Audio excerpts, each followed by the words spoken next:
نماز وہ پڑھو جو قبول ہو جائے، اور نماز قبول وہ ہوگی جو سنت کے مطابق ہوگی جو رسول اللہ صلی اللہ علیہ وسلم نے پڑھی۔ صلو کما رأیتمونی اصلی، صحیح بخاری کی روایت ہے، نماز اس طرح پڑھو جس طرح مجھے پڑھتے دیکھا ہے۔ اور صحیح بخاری کی روایت ہے، کان اذا قام الى الصلاة کبر، جب نماز کے لیے اللہ اکبر اللہ کے رسول صلی اللہ علیہ وسلم کھڑا ہونا چاہتے تو کہتے اللہ اکبر ورفع یدیہ حذو منکبیہ، اور اپنے دونوں مبارک ہاتھوں کو اپنے کندھوں کے برابر لے آتے۔ وَإِذَا كَبَّرَ لِلرُّكُوعِ، جب رکوع کے لیے اللہ اکبر کہتے رفع یدیہ حذو منکبیہ، اپنے دونوں ہاتھوں کو کندھوں کے برابر لے جاتے۔ وَإِذَا رَفَعَ رَأْسَهُ مِنَ الرُّكُوعِ، جب رکوع سے اپنا سر مبارک اٹھانا چاہتے رفع یدیہ حذو منکبیہ، دونوں ہاتھوں کو کندھوں کے برابر لے جاتے۔ وَإِذَا قَامَ مِنَ الرَّكْعَتَيْنِ، جب دو رکعتوں کے بعد تیسری رکعت کے لیے اپنا سر مبارک اٹھاتے تو کیا کرتے؟ رفع یدیہ حذو منکبیہ، اپنے دونوں ہاتھوں کو کندھوں کے برابر لے جاتے۔ اور پہلی مرتبہ جب وہ اللہ اکبر کہتے ثم یشد بہما علی صدری، اپنے دونوں ہاتھوں کو صدری کس پہ باندھتے؟ صدر کس کو کہتے ہیں؟ آپ عربی پڑھے ہوئے ہیں سب لوگ، اتنا کامن لفظ ہے۔ صدر کس کو کہتے ہیں؟ سینے کو۔ اور سینہ کہاں ہے؟ ہاتھ کے اشارے سے اس کو بیان بھی تو کیا جا سکتا ہے نا۔ سینہ کس کو کہتے ہیں؟ آج کل تو کہ خاصے ملٹی پرپز آگے ہیں، ہو سکتا ہے کہ کوئی کسی کا سینہ نیچے بھی چلا گیا ہو سکتا ہے نا۔ ایک شخص زندگی نماز پڑھتا ہے، اس نے رسول اللہ صلی اللہ علیہ وسلم کے طریقے کے مطابق نماز نہیں پڑھی۔ اور سلسلہ صحیحہ کی روایت غور سے سنیے گا، ان الرجل لیصلی 60 سنہ، ایک انسان 60 سال نماز پڑھتا ہے۔ اس کا مطلب یہ نکلا اٹ مینز کہ اس کی عمر 70 سال ہے، کیونکہ 10 سال کی عمر میں اس نے نماز پہ مار کھانی ہے نا اگر نہیں پڑھتا تو۔ قیامت کا دن ہوگا وَلَا يُقْبَلُ مِنْهُ صَلَاةٌ، 60 سال نماز پڑھی لیکن قیامت کے دن ایک بھی نماز اس کی قبول نہیں ہوگی۔ بڑی خوفناک بات ہے۔ کیا ہوگا؟ کیا اس نے وضو نہیں کیا؟ لا صلاة لمن لم يقرأ بفاتحة الكتاب، سورۃ الفاتحہ جو نہیں پڑھتا اس کی بھی نماز نہیں ہوتی۔ کیا اس نے سورۃ الفاتحہ نہیں پڑھی؟ کیا وہ نماز میں کھڑا ہو گیا اللہ کے علاوہ کسی اور کا نام لیا؟ نہیں، وہاں لفظ کیا ہے؟ لعلہ یتم الرکوع ولا یتم السجود ویتم السجود ولا یتم الرکوع، شاید کہ اس نے رکوع صحیح کیا سجدہ صحیح نہیں کیا، سجدہ صحیح کیا تو رکوع صحیح نہیں کیا۔ کیا بنے گا اس انسان کا؟ رسول اللہ صلی اللہ علیہ وسلم کے طریقے کے مطابق نہیں۔ اگر 210 روایتیں ایک چیز پہ آ جائیں کہ اللہ کے رسول صلی اللہ علیہ وسلم نے اپنے دونوں ہاتھوں کو کندھوں کے برابر اٹھایا، پھر رسول اللہ صلی اللہ علیہ وسلم نے ہاتھ کہاں باندھے، ایک ایمان قبول کرنے والا شخص جب یہ طریقہ اختیار نہیں کرتا تو پھر نماز کس کے لیے پڑھ رہا ہے؟ وہ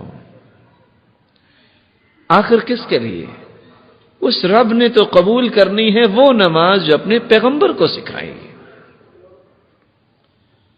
اس لیے جو مسجد میں آ جائے ان سے ہم گزارش کرتے ہیں کہ وہ سنت کے مطابق نماز پڑھیں، جو نہیں آئے ان کو مسجد میں لانے کی ہم گزارش کرتے ہیں، اور جو نماز پڑھتا ہی نہیں ہے اللہ تعالی ہدایت نصیب فرمائے۔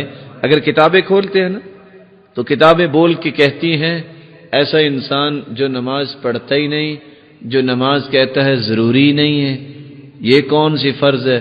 یہ تو بھوکے لوگ پڑھتے ہیں جن کو کھانے پینے کو کچھ ملتا نہیں ہے، تو وہ رو رلا کے اللہ سے کچھ مانگتے ہیں، میرے پاس تو سب کچھ موجود ہے، مجھے کیا نماز کی ضرورت ہے؟ تو کتابیں بول کے کہتی ہیں من ترک الصلاة متعمدا فقد کفر، جو معاند ہیں، کہتے ہیں نماز ہے ہی نہیں، ضرورت ہی نہیں، تو کافر ہو جاتا ہے۔ اور ایسا انسان اگر بغیر توبہ کے مر جائے تو ایسے انسان کے بارے میں کتابیں کیا کہتی ہیں؟ لا یغسل، اس کا غسل کی ضرورت نہیں ہے، ولا یکفن، اس کو کفن کی بھی ضرورت نہیں ہے، ولا یصلی علیہ، اس کا جنازہ پڑھنے کی بھی ضرورت نہیں ہے، ولا یدعى له بالمغفرہ، اس کے بخشش کی دعا کی بھی ضرورت نہیں ہے، ولا يدفن فی مقابر المسلمین، مسلمانوں کے قبرستان میں بھی اس کو دفن کرنے کی ضرورت نہیں ہے۔